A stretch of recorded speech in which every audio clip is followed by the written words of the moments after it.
오늘은 마태와 복음 두 번째 시간입니다. 회개하셨습니까? 이제는 주 예수를 바라보십시오라는 제목으로 하나님 말씀을 증거하도록 하겠습니다. 여러분 천국을 믿으십니까? 네. 여러분 천국 가기를 사모하십니까? 아멘이시죠? 오늘 본문 말씀에 보니까 예수님께서 회개하라 천국이 가까이 왔다라고 말씀하고 계십니다. 오늘 예수님께서 말씀하신 이 말씀은 예수님께서 세상에 오셔서 세상을 향하여 선언하신 첫 번째 메시지라고 볼 수가 있습니다. 오늘 예수님께서 뭐라고 말씀하셨는지 다시 한번 우리 함께 읽어볼까요? 다시 한번 읽습니다. 시작. 회개하라 천국이 가까이 왔느니라. 자, 오늘 주님 말씀에는 회개와 천국이 가까이 왔다라고 하는 아주 중요한 메시지가 있고요. 이것이 복음의 삶을 살아가는 데 있어서 아주 중요한, 우리가 복음의 삶을 잘 살 수 있는 그런 메시지를 담고 있습니다. 여러분 천국이 가까이 왔다는 말씀에서부터 오늘 메시지를 좀 풀어 나가 보도록 하겠습니다. 여러분 천국은 영적인 세계죠. 현재는 영적인 세계로 우리에게 있지만 천국은 실제하는 거룩한 하나님의 나라입니다. 여러분 천국이 하나님의 나라라고 하는 얘기는, 하나님의 나라는, 천국은 거룩하고 점도 없고 흠도 없는, 죄가 없는 그러한 나라라고 하는 얘기입니다. 만약에 인간이 죄인이 아니었다면 천국에 갈 수 있는 길이 굉장히 좀 많이 열려 있었을 거예요. 쉬웠을 거라고 봅니다.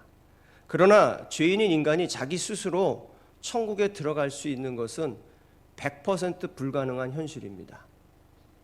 자, 하나님께서 이 100% 불가능한 인간의 현실 속에 천국의 문을 열어주시기 위해서 보내신 분이 누구입니까? 예수 그리스도입니다. 자, 예수님은 인간이 상상할 수 없는 방법으로 이 세상에 오셨죠. 사람으로 오셨습니다. 아기 예수로 오셨어요. 그것을 우리가 성육신이라고 합니다. 그 성육신의 방식으로 이 세상에 오셨습니다. 오늘 예수님께서 천국이 가까이 왔다라고 하는 이 말씀 뭐냐면, 예수님께서 세상에 오신 것을 두고 말씀하시는 것입니다. 그러니까 예수님이 이 세상에 오심으로 말미암아 어떤 일이 벌어졌냐면 천국이 이 세상 속으로 진입해서 들어온 겁니다. 그래서 이것을 두고 골로새서 1장 14절에 보면 사도 바울이 천국을 가리켜서 뭐라고 하냐면 사랑의 아들의 나라라고 부르는 겁니다. 하나님께서 사랑하는 아들의 나라, 누구의 나라란 얘기입니까? 예수님의 나라란 얘기죠. 그래서 천국은 이제 예수님의 나라가 된 겁니다. 하나님께서 그렇게 하신 거예요. 그래서 예수님이 천국이고 천국이 예수님이라고 하는 겁니다. 예수님의 나라고 예수님 왕이시니까. 그러면 예수님 믿는 우리 믿음의 사람들에게는 이게 기쁜 소식이죠. 복음이잖아요. 우리가 믿는 예수님이 천국의 왕이십니다. 예수님의 나라입니다.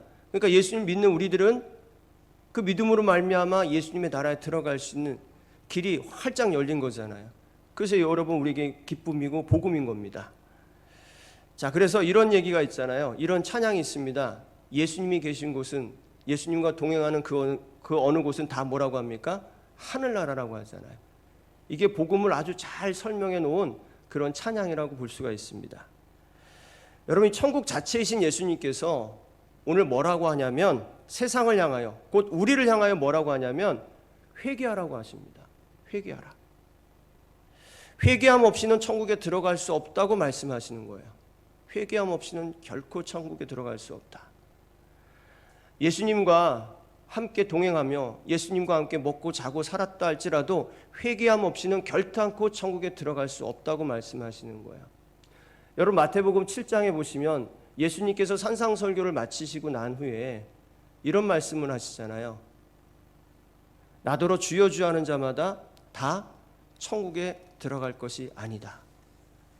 나더러 주여 주여 하는 자마다 다 천국에 들어갈 것이 아니다. 이렇게 말씀하셨어요. 주님의 말씀은 뭐냐면 회개함 없이는 결단코 천국에 들어갈 수 없다라고 하는 오늘 말씀과 맥락을 같이 하는 것입니다. 여러분 회개가 뭡니까? 회개는 죄가 없는 거룩한 천국에 들어가기 위해서는 반드시 걸쳐야 하는 통과 의례와 같은 것입니다. 어떤 나라에 들어가려면 반드시 입국심사라는 것을 걸칩니다. 그렇죠? 입국심사라는 걸 거치고, 이 입국심사는 뭐냐면 그 나라에 들어갈 수 있는지 못 들어갈 수 있는지 그 자격을 한마디로 검사하는 거거든요. 우리 교회가 단기 선교를 가면 이런 입국 심사 걸치는 것들을 많이 경험을 했잖아요. 그와 마찬가지로 회개라고 하는 것이 뭐냐면 천국, 하나님 나라라고 하는 곳에 들어가기 위해서는 반드시 걸쳐야 하는 자격 심사의 단계와 같은 것입니다. 여러분, 다시 강조해서 말씀드리겠습니다. 천국에 들어갈 수 있는 자격은 무엇입니까? 죄가 없어야 합니다. 죄가 없어야 천국에 들어갈 수 있는 자격이 생기는 겁니다. 죄인이 천국에 들어갈 수 없는 겁니다. 근데 이 회개라는 것이 뭐냐? 죄가 없다고 하나님께서 인정해 주시는 거예요. 너 죄가 없어. 그러니까 천국에 들어올 수 있다고 하나님께서 인정해 주시는 거예요. 그런데 하나님으로부터 죄가 없다고 인정받는 길이 무엇입니까? 예수 그리스도죠. 예수님 믿는 것입니다. 근데 여러분, 예수님이 오시기 전에도 회개가 있었고요. 지금도 오늘날에도 다른 종교에도 회개가 있어요. 그러면 하나님이 그 모든 회개도 인정하시는 걸까요? 다 인정할까요? 회개라는 말만 하면 다 인정할까요? 여러분, 거의 모든 종교에서 회개라고 하면 뭐를 얘기하냐면 죄를 짓지 말고 선하게 살라는 거예요. 죄 짓지 말고 선하게 살아. 이게 단순한 공식입니다. 그걸 회개라고 합니다. 그래서 그것이 회개인 줄 알고 사람들이 그렇게 살아갑니다. 만약에 이것이 하나님께서 말씀하신 회개의 본질이라면 예수님께서는 이 땅에 오셔가지고 십자가에서 피 흘려 죽으실 이유가 하나도 없습니다. 왜냐하면 이미 구약에 그 율법에 너무나도 정확하게, 그리고 너무나도 하나님의 뜻 가운데 선하게 살라고 하는 메시지들이 가득하기 때문에 그렇습니다. 여러분, 우리 기독교에서 말하는 회개는 철저하게 예수 그리스도의 십자가의 복음을 얘기하는 겁니다. 골로새서 1장 20절에서 그래서 사도 바울은 뭐라고 얘기하냐면 그의 십자가의 피로 화평을 이루었다라고 말씀하게 주고 있습니다. 그의 십자가의 피로 뭘 했다고요? 화평을 이루셨다. 화평을 이루셨다. 여러분, 죄라는 게 뭐냐면 거룩한 하나님과의 관계가 완전히 깨진 것을 얘기하는 거거든요. 예를 들어서 하나님과 우리의 관계가 온전했을 때를 온전한 사기 그릇으로 한번 생각해 보세요. 그릇. 그게 바로 하나님과 우리가 온전하게 있었던 그 처음 모습이라면 죄가 뭡니까? 죄를, 여러분, 사기 그릇을 땅바닥에 탁 던지면 어떻게 됩니까? 박살이 나죠. 산산조각이 납니다. 바로 그게 하나님과 우리 관계의 모습이에요. 그게 죄의 모습인 거예요. 완전히 하나님과의 관계가 그렇게 산산조각 났단 말입니다. 그런데 예수님께서 이 세상에 오셔서 십자가에서 피 흘리심으로 말미암아 하나님과 우리의 관계에 화평을 이루셨다고 말씀해 주고 계시는 거예요. 그러니까 하나님께서 우리에게 죄가 없다고 인정하는 길은 무엇밖에 없어요? 예수 그리스도의 십자가 복음밖에 없는 거예요. 다른 회개는 있을 수가 없어요. 예수 그리스도의 십자가 그 복음밖에는 하나님께서 인정하시는 것이 없단 말입니다. 예수님이 우리의 죄를 용서하시기 위해서 피 흘려 죽으셨다고 하는 그 십자가 대속의 그 사랑을 믿고 순종하는 것이 바로 우리가 죄 없다고 인정받는 길이라는 겁니다. 오늘 예수님이 선언하신 이 회개하라고 하는 선언은 그건 무엇입니까? 예수님의 십자가를 얘기하는 거예요. 주님의 십자가를 얘기하는 겁니다. 회개하라, 이건 뭐예요? 주님의 십자가를 얘기하는 겁니다. 이제 오늘 여러분과 함께 이 회개와 이 주님의 십자가의 관계를 두 가지 메시지를 통해서 나누도록 하겠습니다. 첫 번째 메시지는 뭐냐면 죽을 때까지 십자가에서 죄를 죽여야 한다는 겁니다. 죽을 때까지 십자가에서 죄를 죽여야 한다는 거예요. 여러분, 우리가 예수님을 믿고 난 후에 너무나도 놀라운 변화가 하나 생겨났습니다. 뭐예요? 지금 얘기해온 것들, 우리가 천국에 들어갈 수 있는 자격이 생겼다는 거죠. 여러분, 이 삶의 변화는 말로 표현할 수 없는 엄청난 겁니다. 우리의 운명을 바꾼 기가 막힌 사건인 겁니다. 여러분, 예수님 믿고 여러분 운명이 바뀌었습니다. 믿으십니까? 여러분, 그런데 이 하나님의 십자가의 사랑은 너무도 크고 신비하지만 사는 날 동안 우리는 끊임없이 이 죄와의 싸움에서 벗어날 수가 없어요. 우리가 그렇지 않아요? 우리의 모습이 그렇지 않습니까? 그래서 청교도 신학자인 아주 유명한 존 오웬이라고 하는 분은 이런 어떤 우리의 삶의 모습을 뭐라고 했냐면 죄 죽이기라고 하는 영적 전쟁으로 표현을 했어요. 죄 죽이기. 존 오웬은 뭐라고 얘기했냐면 끊임없이 죄를 죽여라. 끊임없이 죄를 죽여라. 그렇지 않으면 죄가 당신을 죽일 것이다 라고 얘기했습니다. 그런데 많은 경우에요, 우리가 죄와 회개의 관계를 생각했을 때 이 회개라고 하는 것을 좀 창피한 것으로 좀 생각하는 경향이 많은 것 같아요. 무슨 소리냐면 이런 얘기를 좀 들어보셨을 거예요. 회개한 사람이 똑같은 죄를 지으면 되겠냐? 야, 죄를 지어 회개했다고 해서 죄 지으면 살아도 돼? 좀 극단적인 경우는 회개하고 죄를 지으면 구원받을 수 없어 라고 하는 얘기를 하죠. 여러분, 이게 맞을까요? 틀릴까요? 반은 맞고 반은 틀려요. 회개하고서 죄를 짓는다, 그것도 똑같은 죄를 반복한다고 하는 것은 죄에 대해서 너무 무지한 거죠. 그리고 성령님을 무시하는 태도인 것은 분명합니다. 또한 회개하고 죄를 지었는데 회개하기도 전에, 자, 회개하고 죄를 지었어요. 다시 회개하려고 하니까 주님께서 확 부르러 가셨어요. 그러면 구원받을 수 없다라고 하는 그런 말이 될 수도 있겠죠.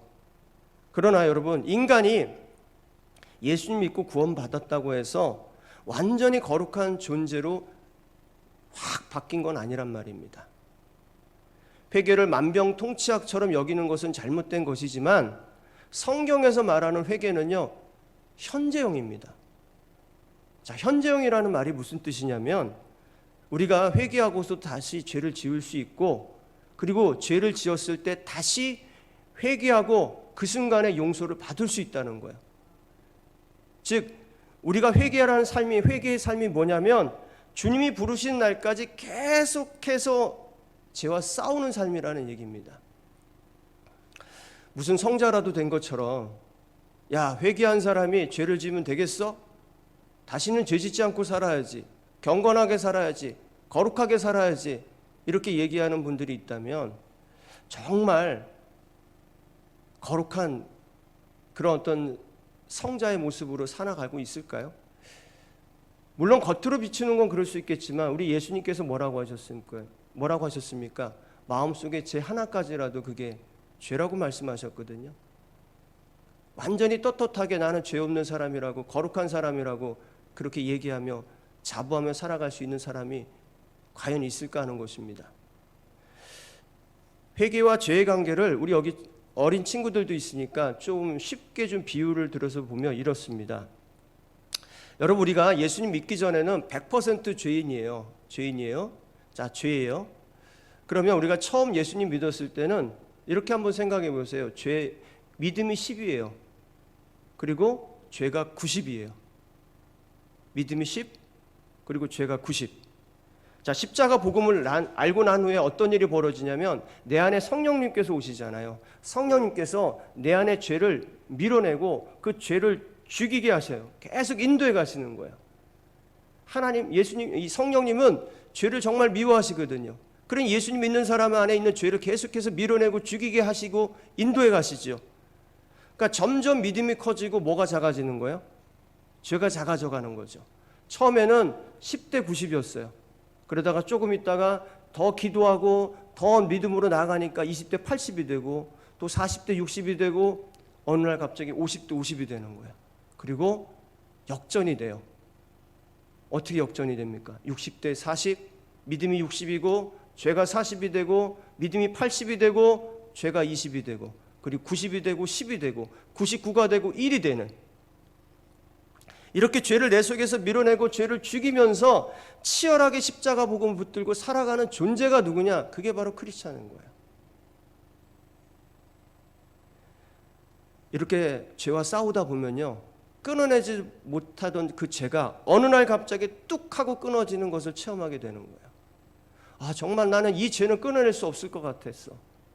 그런데 죄와 치열하게 싸우다 보니까 어느 날 그 죄가, 나를 그렇게도 괴롭혔던 그 죄가 생각이 안 나요. 1도 생각이 안 나는 그런 체험을 하게 된다는 거예요. 여러분, 악한 마귀는요, 이렇게 예수님을 믿고 이런 죄와 싸움을 할 것을 잘 알고 있어요. 이거 악한 마귀가 정말 싫어하는 거거든요. 원하지 않는 거예요. 여러분, 마귀가 원하는 게 뭘까요? 여러분과 함께 지옥 가는 거예요. 여러분 손잡고 지옥 가는 게 마귀가 원하는 거예요. 그러면 어떻게 해야 됩니까? 죄에 벗어나지 말아야 되잖아요.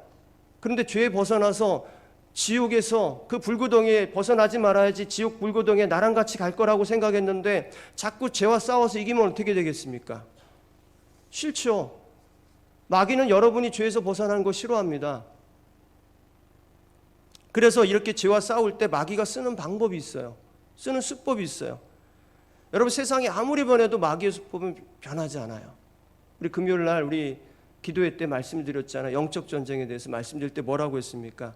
사람이 변하지 않아요. 그래서 마귀가 쓰는 수법도 변하지 않아요. 마귀도 걔도 피조물이라서 한계가 있어요. 돌아가는 머리가 한계가 있단 말이에요. 하나님처럼 무한하지 않단 말이에요. 그래서 이 아버지에게 썼던 방법 아들에게 쓰고, 엄마에게 썼던 방법 딸에게 쓰고 뭐 이러는 거예요. 이 사람에게 썼던 방법 저 사람에게 쓰고 똑같이 써요. 근데 여러분 어떻게 쓰는지 아시나요? 죄를 짓는 순간 크리스천은 어떻게 한다고요? 죄와 싸웁니다. 죄와 싸우고 십자가를 붙들고 용서를 구하고 결단하고 죄를 이겨야 된다고 하는 마음을 가지고 살아가요. 그때 마귀는 죄와 싸우는 그 사람을 향해서 영적 실패자라고 계속해서 그 사람을 괴롭히기 시작합니다. 넌 영적 실패자야. 어떤 청년이요, 주님을 믿고 정말 내가 제대로 살아야겠다고 결단을 했는데 계속해서 끊어내지 못한 죄가 있었어요. 그게 뭐냐면 음란물을 보는 거였어요. 여러분, 남자 청년들, 남자 청소년들, 정말 많은 남자 청년, 남자 청소년, 남자들이 이 음란물 때문에 죄와 싸워요. 아주 괴롭게 싸웁니다. 여러분, 이 음란물은 하나님이 가장 싫어하시는 죄 중에 하나예요. 가장 악한 거예요. 정신을 병들게 하고 영혼을 병들게 하는 거예요.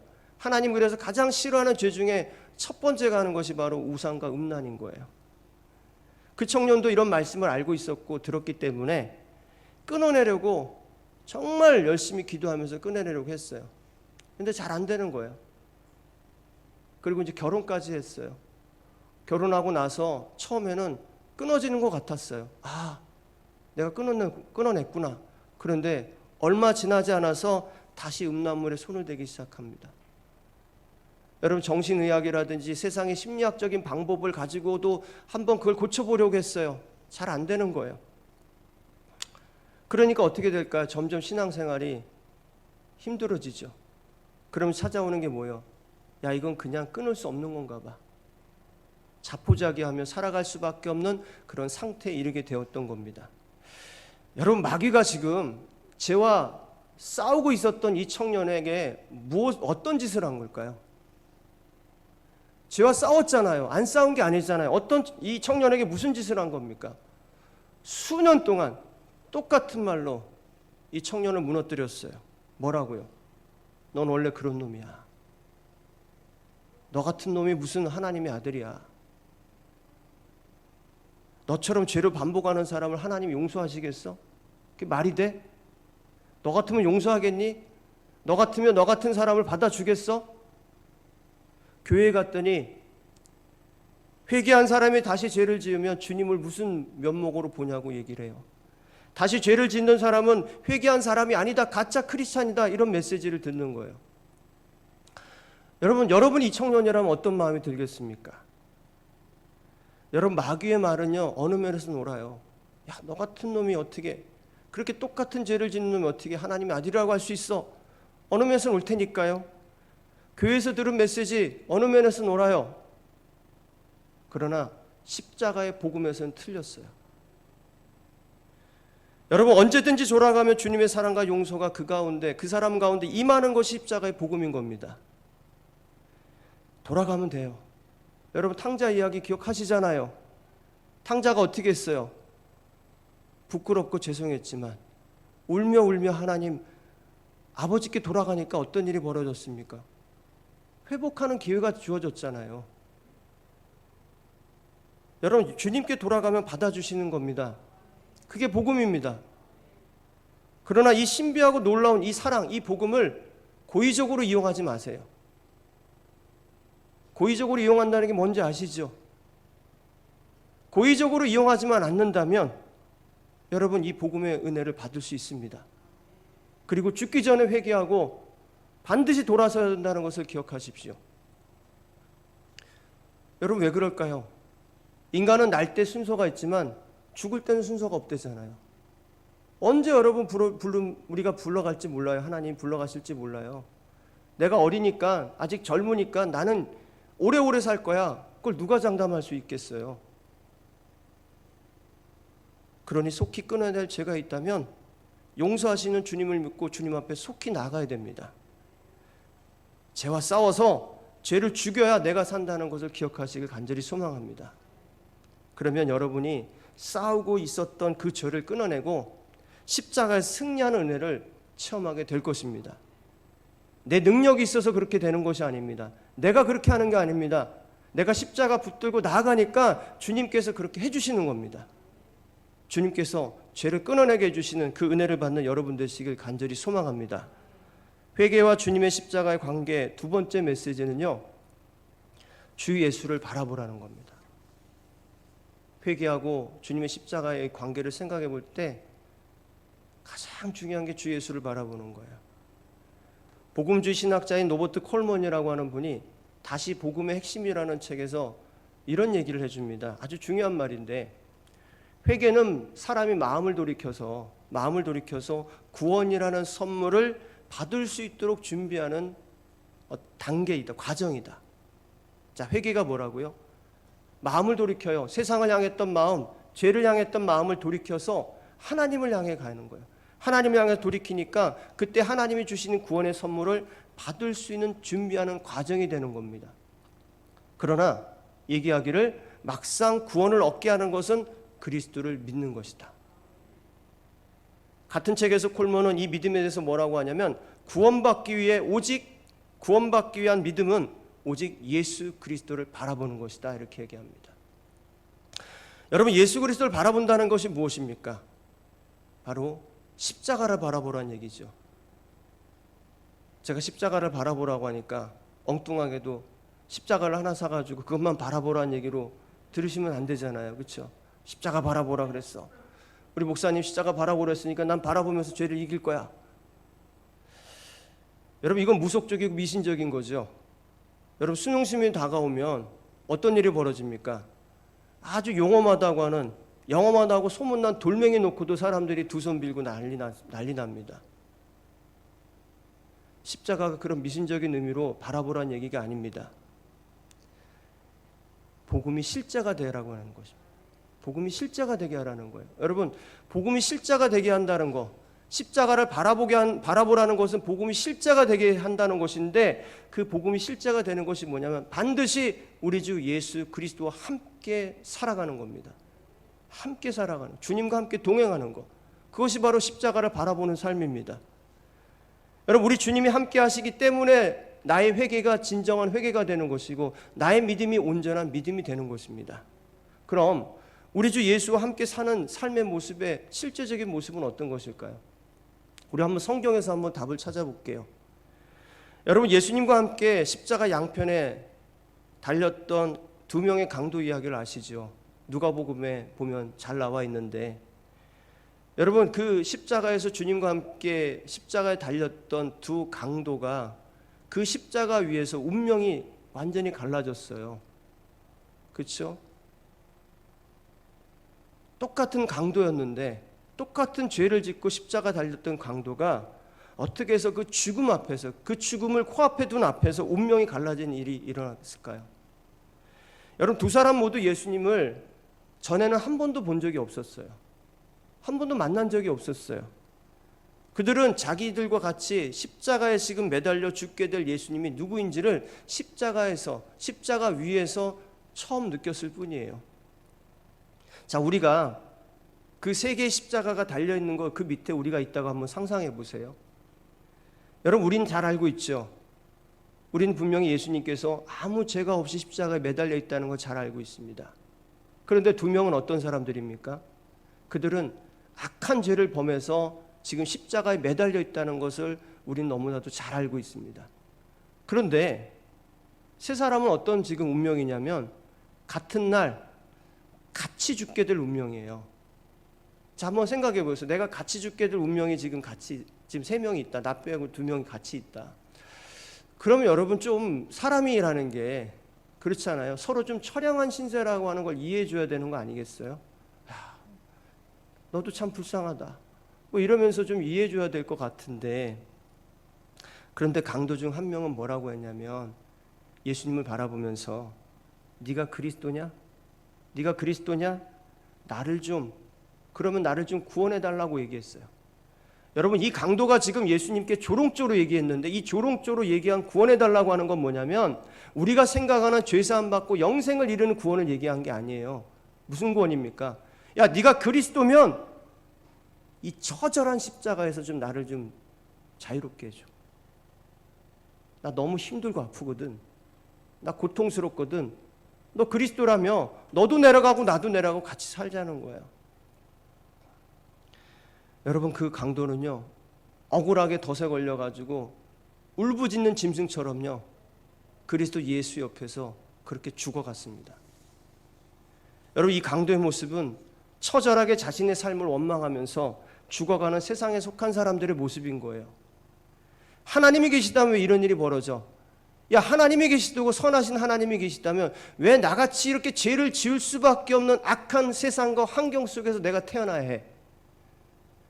주님의 십자가의 복음을 모르면 교회를 다니든지 다니지 않든지 상관없이 마귀에게 속아서 주님을 욕하고 죽어가는 저 강도처럼 자기 자신을 원망하고 세상과 환경을 탓하고 하나님을 욕하면서 죄의 사슬에서 벗어나지 못한 채 살아가는 신세가 된다는 얘기입니다.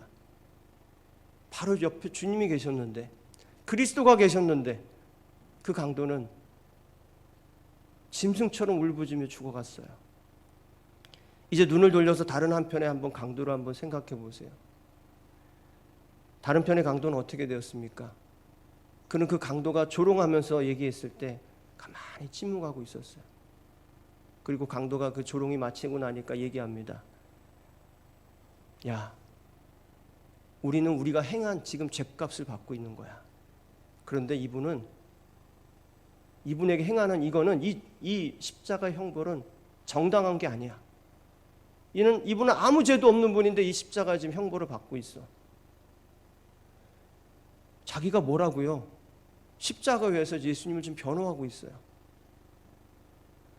그리고 이 말을 한 후에 애통하는 마음으로 예수님께 부탁합니다. 예수여, 당신의 나라에 들어가실 때 나를 기억하여 주시옵소서. 저는 여러분, 이 강도가 자신 있게 이 말을 했다고 생각하지 않아요. 너무 부끄럽죠. 너무 죄송스러워요. 자기 죄가 너무 한탄스럽고, 그래서 너무 죄송하고 부끄럽지만 마지막 지푸라기 하나 잡는 심정으로 주님께 얘기했던 거라고 봐요. 이 강도가 요청한 거 다시 한번 들어보세요. 예수여, 당신의 나라에 들어가실 때 나를 기억하여 주시옵소서. 당신의 나라 들어갈 때 나를 기억하여 주시옵소서. 이 강도는 지금 현실 너머에 있는 나라를 지금 믿고 있었던 거예요. 저는 하나님이 주신, 이 강도에게 주신 천국의 소망이라고 봅니다. 여러분, 예전에 제가 부목사 시절에 중환자실 신방을 갔을 때가 있었습니다. 중환자실 신방을 꽤 많이 갔지만 이분은 어떤 분이냐면 교회 교자라면 싫어했던 분이었어요. 그런데 이제 성도님의 아버님이셔서 신방이 요청이 와서 마지막 가시는 길이니까 신방을 해달라고 해서 갔죠. 여러분, 중환자실 들어가 보면 아시지만 이렇게 함부로 못 들어가잖아요. 이게 마지막 임종이니까 들어가게 하는 거예요. 말을 하면 어떤 식으로 표시하냐면 손을 까딱까딱하면서 그게 표시하는 게 전부예요. 그러니까 거의 의식이 있을까 말까 한 상태였었는데, 제가 그런 자리에서 뭘 할 수 있겠습니까? 주야 외치면서 기도할 수 있는 것도 아니고. 그래서 조용하게 기도하면서 복음만 전할 수밖에 없잖아요. 그것도 아주 단순하게 전할 수밖에 없어요. 아버님, 예수님 믿으셔야 돼요. 예수님 믿으셔야 천국에 갈 수 있어요. 그냥 정말 이렇게 단순하게 얘기했을 뿐인데 그 아버지가요, 눈물을 흘리시면서 손을 까딱 하시는 거야. 알았다는 얘기잖아요. 그런데 갑자기 주변에 이게 둘러싸인 분위기가 확 달라지는 게 느껴지는 거예요. 그 아버님이 있었던 그 침대가 들어갈 때 좀 이런 말씀드리면 그렇지만 좀 돌아가시는 분에 대한 냄새가 굉장히 역하게 나거든요. 역한 냄새가 났던 그 침상에 환한 빛이 비치면서 역한 냄새가 안 나요. 그러면서 감동과 기쁨이 막 생동하는 것이 느껴지는 거예요. 얼마나 이 기쁨이 오든지. 여러분, 천국의 소망은요, 이렇게 마지막까지 놓치면 안 되는 겁니다. 예수요, 당신의 나라에 들어갈 때 나를 기억해달라고. 이 마지막 순간까지 놓쳐서 안 되는 이거. 여러분, 죽어가는 강도에게 예수님께서 뭐라고 하셨습니까? 오늘 내가 나와 함께 낙원에 있을 것이다. 오늘 내가 나와 함께 낙원에 있을 것이다. 주님과 함께 낙원에 있을 것이다. 여러분, 예수님과 함께 있는 그 강도의 모습이 회개와 믿음의 삶을 사는 사람들의 모습인 겁니다. 여러분, 회개는 뭡니까? 주님께 애통하며 나를 잊지 말라고 의탁하는 겁니다. 나를 잊으시고 나의 죄를 잊으시고 내가 이렇게 주님을 향해서 구원을 부르짖었던 이 회개하는 모습을 기억해달라고 하는 것이 회개입니다. 주님, 저를 기억해 주세요. 저의 죄를 기억하지 마시고 나를 기억해 주세요. 여러분, 그런 믿음이 무엇입니까? 여러분, 믿음의 결국은 뭐라고 합니까? 영생이라고 하잖아요. 여러분, 영생이 뭡니까? 영원한 생명이잖아요. 영원한 생명은 누굽니까? 예수 그리스도잖아요. 그러니까 믿음의 결론은 예수 그리스도와 함께 영원히 사는 것입니다. 믿음의 결론이신 영원한 생명이신 예수님을 이 땅에서도 바라보는 것, 그것이 바로 믿음의 삶인 겁니다. 나중에 바라봐야지. 나중에 천국 가면 주님 좀 얼굴 봐야지. 그게 아니라 이 땅에서도 영원한 생명 되신 예수님 바라보고 살아가는 거, 그게 바로 믿음의 삶인 거예요. 그러니까 조금 늦었다고 할지라도요, 주 예수 앞에 나와서 회개하고 주 예수를 바라보는 것이 천국의 소망을 놓치지 않는 길입니다. 그것이 회개한 성도의 삶이라는 것을 기억하시길 간절히 소망합니다. 말씀을 정리하겠습니다. 여러분, 회개는 천국을 향한 첫걸음입니다. 그런데 성경에서 말씀하시는 회개는 우리 주 예수 그리스도의 십자가의 복음을 믿는 것입니다. 그러니까 주의 성령이 임하여 회개하는 삶을 살아가는 사람의 삶은 반드시, 그리고 항상 주 예수 그리스도를 바라보는 삶으로 이어지는 겁니다. 여러분, 회개하셨습니까? 그럼 이제는 예수 그리스도를 바라보는 삶으로 나아가야 되는 겁니다. 주 예수님만이 하나님이 정하신 천국의 빛이요 천국의 길이기 때문에 그렇습니다. 천국의 빛이신 주님을 쫓아서 주님이 가신 길을 따라가야지만 우리가 영적으로 허망하고 영적으로 어두운 저 죄악길에서 벗어날 수 있단 말입니다. 교회를 들락날락 한다고 해서 천국이 다 보장되는 게 아니란 말입니다. 회개하는 심령을 가지고 죄를 멀리하고 죄를 죽이는 그 영적 전쟁을 해야 됩니다. 영적 전쟁을 해야 된다고 하는 것은 내 얘기가 아니라 오늘 나의 얘기란 말입니다. 영적 전쟁은 남의 얘기가 아닙니다. 여러분 얘기고 저의 얘기입니다. 어쩌면 이 순간에도 악한 마귀의 미혹에 빠져서 회개의 말씀을 듣지 못하고 지금 딴 데 정신이 팔려 있는 경우도 있을지도 모르겠습니다. 아무쪼록 여러분, 아무 때나 어느 곳에서나 십자가에서 여러분의 죄를 대속하여 죽으신 그 예수님이 함께 하신다는 걸 믿으십시오. 그리고 그 믿음을 붙들고 삶의 자리에서 죄와 치열하게 싸우셔서 승리하는 믿음의 사람들 되시길 주의 이름으로 간절히 축원합니다.